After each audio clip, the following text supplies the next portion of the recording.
Asia کی سب سے بڑی تجارتی سرگرمیوں کی حامل شاہ عالم مارکیٹ اس وقت ناجائز تجاوزات اور ٹریفک کے بدترین حالات سے دو چار ہے۔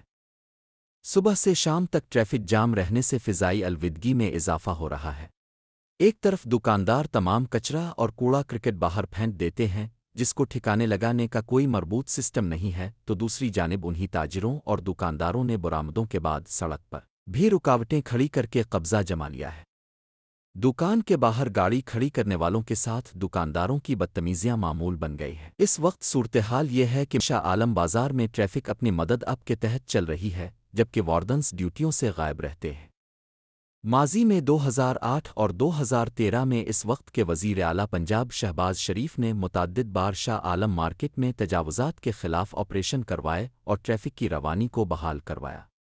اب یہی ذمہ داری موجودہ وزیر اعلیٰ پنجاب مریم نواز پر عائد ہوتی ہے کہ وہ شاہ عالم مارکیٹ میں ناجائز تجاوزات کے خلاف آپریشن کو یقینی بنا کر راستوں کو کلیئر کروائیں۔ اس وقت صورتحال یہ ہے کہ شاہ عالم مارکیٹ سے لے کر رنگ محل تک جگہ جگہ ناجائز تجاوزات اور موٹر سائیکل سٹینڈز بنائے ہوئے ہیں۔ ان تجاوزات کی وجہ سے صبح سے شام تک ٹریفک مسلسل جام رہتی ہے۔ خدا نخواستہ یہاں پر کوئی حادثہ پیش آ جائے تو مریض کو ہسپتال لے جانا مشکل ہو جاتا ہے۔